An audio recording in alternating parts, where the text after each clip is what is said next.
3 মাসের শিশু কন্যা স্নেহাকে নিয়ে স্বামীর পায়ে পড়ে দয়া ভিক্ষা করেছিলাম আমাকে যেন তাড়িয়ে না দেয়। সে এক ঝটকায় টান দিয়ে পা সরিয়ে নিল। তাকিয়ে দেখলাম শাশুড়ি মা কাঁদছেন। না, এই কান্না আমাকে তাড়িয়ে দেবার জন্য না, বরং তার পুত্রধনটি এত দেরি করে ব্যাপারটা বুঝতে পেরেছে সেই কষ্টে। যদি আরও আগেই বুঝত তাহলে আমার শিশু কন্যাটির জন্ম হতো না। হ্যাঁ, আমারও দোষ ছিল, আমিও কোনোদিন তার সাথে মানিয়ে নেয়ার চেষ্টা করিনি। উনি যখন আমার মৃত বাবা আর বৃদ্ধা মাকে নিয়ে গালিগালাজ করতেন তখন আমি প্রতি উত্তর করতাম, মুখ বুজে সহ্য করতে পারতাম না। বাবার বাড়ি থেকে যৌতুক হিসেবে কিছুই আনতে পারিনি, এই হিসেব যখন উনি বর্ণনা করতেন তখনও আমি চুপ না থেকে বলেই ফেলতাম। আবার যদি এই সমস্ত প্রসঙ্গ টানে তাহলে আমি নারী নির্যাতন সহ যৌতুক মামলা করব।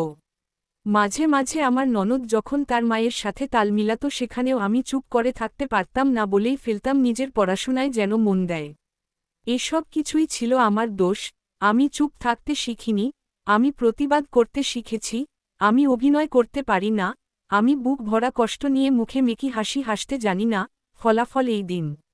আমার স্বামী শ্রাবণ মানুষ হিসেবে কেমন তা জানার অবকাশ আমার তেমন একটা হয়নি। এরেঞ্জ ম্যারেজের সুবাদে তাকে খুব একটা কাছ থেকে জানা হয়নি। আমাদের কোন হানিমুন হয়নি, এমনকি একান্ত কোন সময় আমরা কাটাইনি।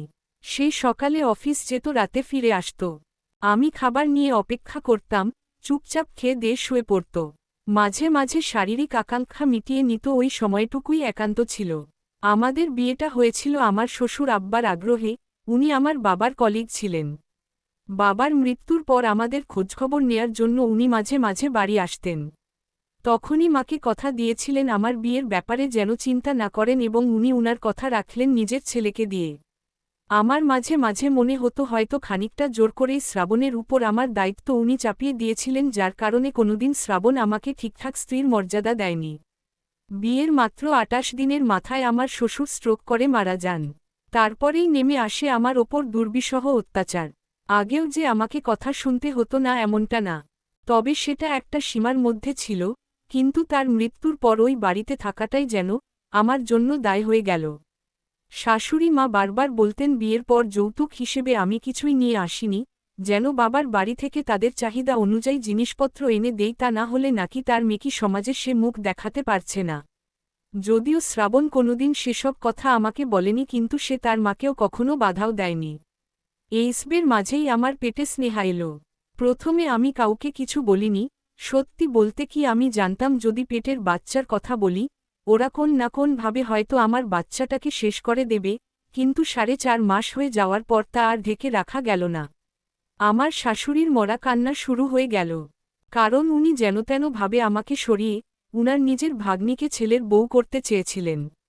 উনার বোনের প্রচুর সম্পত্তি, সব কিছুর উত্তরাধিকার ওই মেয়ে। হয়তোবা শ্রাবণেরও তাতে মতো ছিল, জানি না।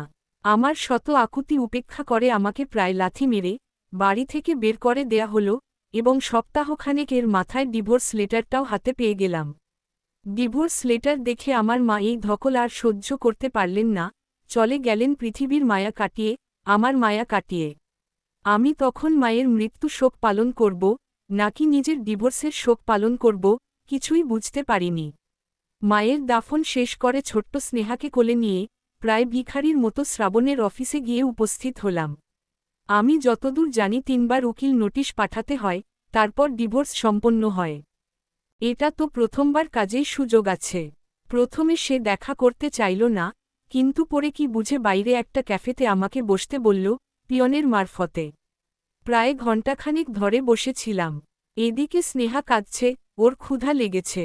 একজন ওয়েটারকে জিজ্ঞেস করলাম, এখানে বাচ্চাদেরকে খাওয়ানোর মতো কোন প্রাইভেসি আছে কিনা, যেহেতু ও তখনও বুকের দুধ খায়। ওয়েটার অদ্ভুত চোখে আমার দিকে তাকালো। আমার মনে তখন কি চলছে শুধুমাত্র আমার বিধাতাই জানে।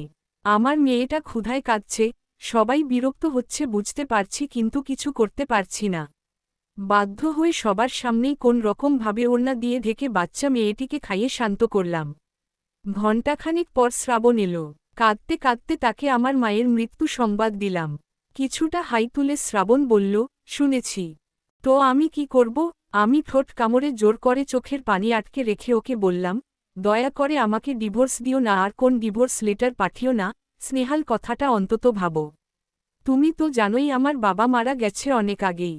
সম্পত্তি বলতে তেমন কিছুই নেই, মাও চলতেন খুব কষ্ট করে। কোথা থেকে তোমাদের চাহিদা মেটাবো বলো? যেখানে আমি কাল কি খাবো তাই জানি না, শুধু 2 রুমের একটা বাড়ি ছাড়া আর কিছু নেই। কিছুই তো তোমার অজানা না।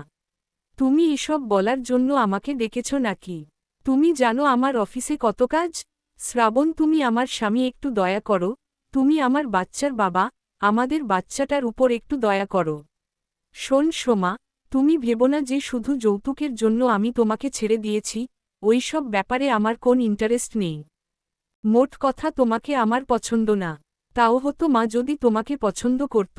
এমনকি আমার বোনটাও তোমাকে পছন্দ করে না, আর অনেকদিন থেকেই ঐশী মানে আমার ওই খালাতো বোন, ওর সাথে আমার একটা সম্পর্ক আছে বাবার কারণে, যা পূরণ হতে পারেনি। বাবা সব সময় বলতো ঐশীর বাবা নাকি ঘুষখোর, ঘুষ খেয়ে এত টাকা জমিয়েছে তাই ওই ঘরে সম্বন্ধ হতে পারে না। এখন বাবা নেই আর কোন ঝামেলাও নেই। তুমি এখন যেতে পারো, আর যদি চাও তো কাবিনের টাকার জন্য কেস করতে পারো। এমনি এমনি আমি তোমাকে টাকা দিয়ে দিব না। আমার বাড়িতে খেয়েছ, থেকেছ, তার একটা দাম তো তোমাকে দিতেই হবে। শ্রাবণ চলে গিয়েছিল, আমি হা করে তার দিকে তাকিয়েছিলাম। আমার স্নেহা আবার কেঁদে উঠেছিল। সে কি ক্ষুধার কষ্টে নাকি মায়ের এই অবস্থা দেখে তা জানি না। যাক, সেসব অতীতের কথা। কি বিভৎস সেই সব দিন। আমি আর তা মনে রাখতে চাই না। পার করে দিয়েছি 5টি বছর। আজ আবার যাচ্ছি শ্রাবণের সাথে দেখা করতে। ফোন করে সেই আমাকে ডেকেছে। হ্যালো সোমা, কণ্ঠটা শুনেই শিউরে উঠলাম। চিনতে পারছো আমি শ্রাবণ? হ্যাঁ বলো, তোমার সাথে দেখা করতে চাই। আমার সাথে? জানি না কেন খুব হাসি পেল। আমি অট্টহাসিতে ফেটে পড়লাম। প্লিজ সোমা, একবার এসো, অনেক কিছু বলার আছে। ওকে, যদি দেখা করতেই চাও তাহলে কাল ঠিক বিকেল 5টার মধ্যে শেষবার যেই ক্যাফেতে দেখা করেছিলাম সেখানে চলে এসো। আমি একটু হাই তুলে ফোনটা কেটে দিলাম। ঘড়িতে সন্ধ্যা 6:30 বাজে। শ্রাবণ ফোনের পর ফোন দিয়ে যাচ্ছে। আমি চুলটা আঁচড়ে নিচ্ছিলাম। সেদিন সে আমায় অপেক্ষা করিয়েছিল। না, আমি তার প্রতিশোধ নিচ্ছি না। আসলে আমি ঘুমিয়ে গিয়েছিলাম, হয়তো নিজের মনকে প্রবোধ দিলাম এই কথাটা বলে। মনের মধ্যে হয়তো প্রতিশোধটাই জেগেছিল। ফোনটা ধরে বললাম আসছি। আরও প্রায় ঘণ্টাখানেক পর গিয়ে উপস্থিত হলাম। সোমা, আমার ভুল হয়ে গেছে, চলো নতুন করে আবার শুরু করি। এতদিন পরে এসব কথা কেন উঠছে আমি বুঝতে পারছি না। তাছাড়া আমি শুনেছিলাম যে তুমি তোমার সেই খালাতো বোনকে বিয়ে করেছিলে, তার কি হলো? খানিকটা ভ্রু কুঁচকে বললাম, আসলে ও বন্ধা একটা মেয়ে। শুধু টাকা থাকলেই হয় না, তাই তালাকটা দিয়ে দিলাম। মা একেবারেই পছন্দ করছে না। উনি বংশের একজন উত্তরাধিকার চান, আমিও। আমি খুব কষ্টে হাসি চেপে রেখে বললাম, মানে তুমি মায়ের ইচ্ছাতেই দ্বিতীয় তালাকটাও দিলে? সোমা, এখন এসব বাদ দাও। তাছাড়া স্নেহার কথাও তো ভাবতে হবে। তুমি জানো ওর বয়স কত? 5 বছরের কিছু বেশি। ও চেনেই না তোমাকে। তবুও আমি রাজি, কিন্তু শর্ত সাপেক্ষে। বলো, সমস্যা নেই, আমি তোমার সব শর্ত মেনে নেব। আগামী 5 বছর তুমি তোমার মা বোন কারো সাথে কোন রকম সম্পর্ক রাখতে পারবে না, টাকা পয়সা দিতে পারবে না। মানে শুধু তুমি, আমি আর আমাদের মেয়ে, আর কেউ না। এসব কি বলছো? আমি তাদের কিভাবে ছাড়তে পারি? আমার আয় সংসার চলে, না খেয়ে মারা যাবে সবাই। বাড়ি ভাড়া দিবে কি করে, থাকবে কোথায়? তোমার কি মাথাটা খারাপ হয়ে গেল সোমা? এক্স্যাক্টলি, আমি এটাই তোমার কাছ থেকে আশা করছিলাম।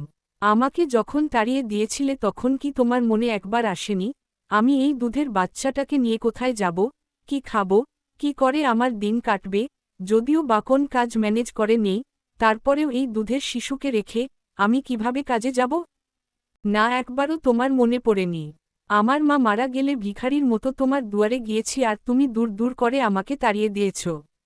একটিবার নিজের বাচ্চার কথাও তুমি চিন্তা করনি? আমাকে তোমার পছন্দ ছিল না, সেটা বিয়ের আগেই অন্তত চুপিসারে আমাকে জানিয়ে দেয়া উচিত ছিল। আমি নিজেই না হয় বিয়েটা ভেঙে দিতাম। প্লিজ সোমা, একটু বোঝো, শর্ত মেনে নিলে আমি রাজি। আমি স্মিত হেসে ব্যাগটা নিয়ে আর একবারও পেছনে না তাকিয়ে হেঁটে চলে এলাম। জানি শ্রাবণ কখনোই সেটা পারবে না। একজন প্রকৃত মানুষ হিসেবে আমারও উচিত নয় এই ধরনের অযৌক্তিক কোণ চাওয়া শ্রাবণকে দিয়ে পূরণ করানো, কিন্তু তখনই আমার চোখে ভেসে আসে সেই দুঃসহ দিন রাতগুলোর কথা।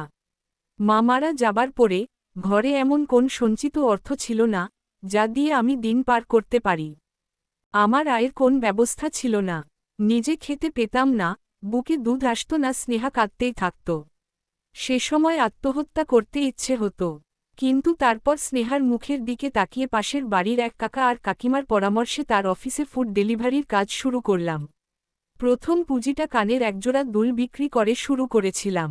আমি রান্না করতাম, কাকার ছেলে সেগুলো ডেলিভারি দিয়ে আসত। এখন আলহামদুলিল্লাহ ৮ জন ডেলিভারি ম্যান আমার আন্ডারে কাজ করে। সড়ক দুর্ঘটনায় কাকার মৃত্যুর পর আমি ওই পরিবারের দায়িত্ব নিয়েছি। ছেলেটিও অনার্সে ভর্তি হলো এই বছর। সময় বদলায় আজ অথবা কাল। আমিই বরং ভুল ছিলাম, হাতে পায়ে ধরে মিনতি করেছিলাম, যেটা একদমই উচিত না। হ্যাঁ, জীবনসঙ্গী দরকার, কিন্তু টক্সিক রিলেশনশিপে থাকার কোন অর্থই হয় না, যেখানে বিন্দুমাত্র আত্মসম্মানবোধ থাকে না। আর শ্রাবণের মতো স্বার্থপর জীবনসঙ্গী তো আমার একেবারেই চাই না, যে কিনা আরও একটি মেয়ের জীবন নষ্ট করে এসেছে। তাই তাকে, যে কোন একটা বেছে নাও, এর কাঠগড়াতে আমি তাকে দাঁড় করিয়ে দিয়েছি। হয়তো আমি খারাপ, হয়তো আমি ক্ষমা করতে শিখিনি, হয়তো আমি উদার নই, হয়তো আমি পৃথিবীর সেরা নিকৃষ্ট মানুষ, কিন্তু আমার কাছে আমিই সেরা। এই আমাকেই আমি ভালোবাসি, খুব ভালোবাসি। সমাপ্ত। গল্পটা পড়ে আপনাদের কেমন লাগলো? ভালো লেগে থাকলে কমেন্টে গঠনমূলক মন্তব্য করবেন প্লিজ।